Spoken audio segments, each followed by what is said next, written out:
Olá, pessoal! Eu sou Vitória, aluna de odontologia da Universidade Veiga de Almeida e membro da LAPIUVA, que é a Liga de Periodontia e Implantodontia da universidade. Antes de tudo, gostaríamos de apresentar para vocês a nossa cartilha autoral, da LAPIUVA, sobre a classificação das doenças e condições periodontais. É um fluxograma que vai ajudar você a conseguir um diagnóstico preciso a respeito das doenças e condições periodontais. Está disponível nesse QR Code e também no nosso Instagram da Liga.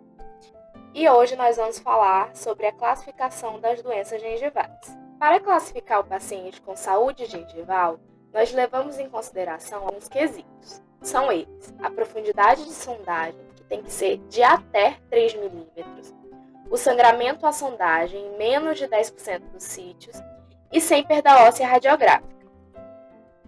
Nessa classificação, nós temos duas subdivisões. O paciente pode ter uma saúde clínica em um periodonto íntegro ou ele pode ter uma saúde clínica gengival em um periodonto reduzido. E aí, vamos olhar a característica de cada uma dessas classificações para definir em qual delas o nosso paciente se encaixa.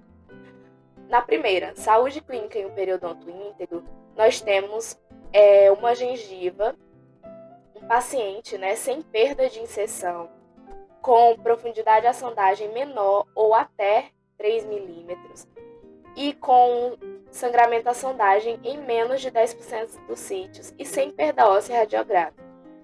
Já na segunda classificação, nós temos a saúde clínica gengival em um periodonto que por algum motivo é um periodonto reduzido.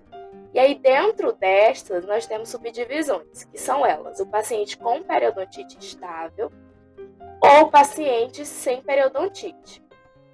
Nessa primeira, paciente com periodontite estável, nós vamos ter perda de inserção, profundidade de sondagem menor ou igual a 3 milímetros, sangramento à sondagem também menor que 10% dos sítios, mas ele vai ter essa perda óssea radiográfica porque ele é um paciente que tem sequelas da doença periodontite. Na outra subclassificação, nós temos pacientes sem periodontite. Então, esses pacientes, eles vão ter essa perda de inserção, vão ter profundidade de sondagem menor ou até 3 milímetros, vão ser pacientes com sangramento da sondagem menor que 10% dos sítios, essa característica é comum a todas essas classificações do grupo de saúde gengival. Só que esse paciente, ele tem essa possível perda radiográfica por outros motivos que não sejam a periodontite, como, por exemplo, a recessão gengival, um aumento de coroa clínica que esse paciente foi submetido. Então, aqui nós vamos observar as características para nós conseguirmos classificar o nosso paciente quanto à saúde. Na classificação, nós também conseguimos classificar o nosso paciente quanto à gengivite. E aí nós temos a gengivite induzida pelo biofilme. Então, a maior característica que nós vamos encontrar comum nesse grupo é o sangramento igual ou maior que 10% nos sítios que nós submetermos à sondagem, certo? Então, na gengivite associada somente ao biofilme, nós podemos ter 3 subdivisões. São elas: a gengivite é um periodonto íntegro. Então, é aquele paciente que tem profundidade de sondagem menor ou igual a 3 milímetros. Ele não tem perda de inserção e nem perda óssea radiográfica, mas ele tem um sangramento à sondagem igual ou maior que 10% dos sítios. A outra classificação diz respeito à gengivite em paciente com periodonto reduzido. Então, é aquele paciente que também vai ter a profundidade de sondagem menor ou igual a 3 milímetros. O sangramento à sondagem dele está igual ou maior que 10% dos sítios. E ele tem uma perda de inserção e uma perda óssea radiográfica, por outros motivos que não são a periodontite. E aí a terceira classificação é de gengivite em um periodonto reduzido tratado periodonticamente. Então, é aquele paciente que também tem 3 milímetros de profundidade de sondagem, até 3 milímetros, É o paciente que tem sangramento de sondagem igual ou maior que 10% dos sítios, mas ele tem essa perda de inserção e perda óssea radiográfica. E aí é importante destacar que nós dividimos, separamos esse paciente que tem gengivite em um periodonto reduzido, por motivos que não sejam a periodontite, do paciente que tem gengivite em um periodonto tratado periodonticamente, porque a progressão dessa gengivite no paciente que tem periodontite, ela é muito mais exacerbada, ela é muito mais grave. Então, é um paciente que a gente precisa ter uma atenção maior, certo? Na classificação de gengivite, nós também classificamos essa gengivite quanto à extensão dela. Então, aí nós podemos classificar se ela é generalizada ou localizada. Na generalizada, nós temos mais de 30% dos sítios com sangramento da sondagem, enquanto na localizada, nós temos de 10% a 30% dos sítios com sangramento da sondagem.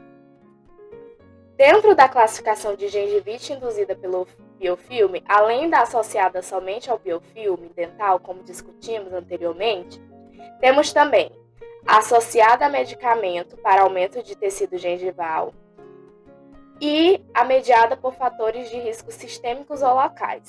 Então, nessa segundo tipo de classificação, que é associada a medicamentos, nós sabemos que alguns medicamentos eles predispõem a esse aumento de tecido gengival. Então, essa questão também precisa ser observada para que a gente possa classificar corretamente o nosso paciente.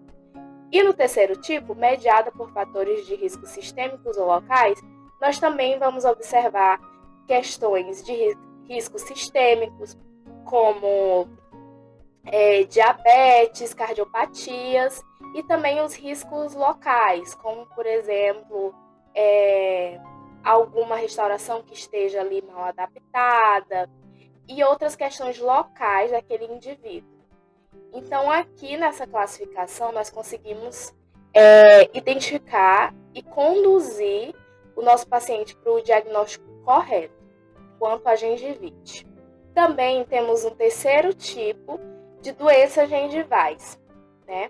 Que são as doenças gengivais não induzidas pelo biofilme. Então, aqui entra o grupo de doenças que se manifestam na gengiva, manifestam características gengivais, mas elas não são causadas pelo acúmulo de placa bacteriana. Então, aqui entra doenças que podem ser causadas por vários fatores, sejam eles genéticos, bactérias específicas, infecções virais, mas sem essa associação direta do acúmulo de biofilme. Manifestar podem ser exemplos de inflamação gengival não induzida pelo biofilme. Aqui estão as nossas referências. Gostaríamos de agradecer pela atenção de vocês e espero que tenha tudo ficado claro. Até mais!